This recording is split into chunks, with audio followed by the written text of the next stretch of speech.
తీసేసుకున్నాడు. కౌలు రైతు కార్డులు పొందిన వాళ్ళు 80% రుణాలు రావట్లేదు అధ్యక్ష.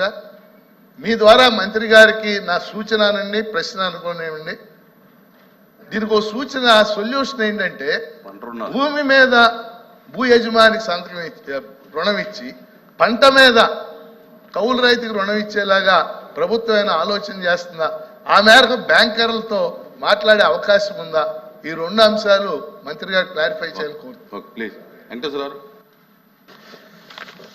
అధ్యక్ష, ఇప్పుడు ఈ కౌలు రైతులకు సంబంధించి ఈ యొక్క వాళ్ళకి సంబంధించినటువంటి ఈ యొక్క గుర్తింపు కార్డులు ఏదైతే ఉన్నాయో అది ఇవ్వడం కోసం నూతన చట్టాన్ని తీసుకొస్తున్నామని చెప్పి మా అంబేద్కర్ కోనసీమ జిల్లా ప్రాంతంలో కూడా వ్యవసాయ అధికారులు వచ్చి రాబోయే చట్టం ఇట్లా ఉంటుందని చెప్పారు సార్. సరే, ఆ రకంగా వస్తే ఆ నూతన చట్టం ప్రకారంగా కౌలు రైతులందరికీ కూడా గుర్తింపు కార్డులు ఇచ్చేటట్లుగా చేస్తామని ప్రభుత్వం చెప్తుంది. ఓకే, ఆ రకంగా ఆ మేరకు వాళ్ళకి ఉపయోగం జరుగుతుంది. ఇక్కడ విషయం ఏమిటంటే, కౌలు రైతులు అన్నప్పుడు ఈ కేవలం ఎస్సీ ఎస్టీలకి మాత్రమే వర్తించే విధంగా ఒక చట్టం చేశారు అధ్యక్ష.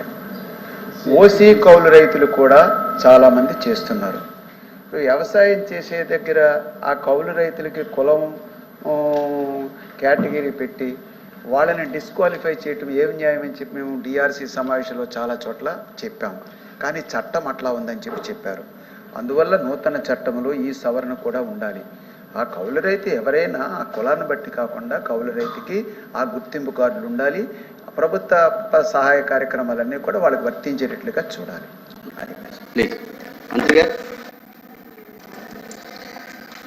అధ్యక్ష,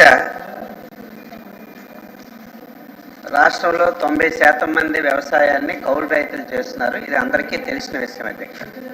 వారి పట్ల మనందరం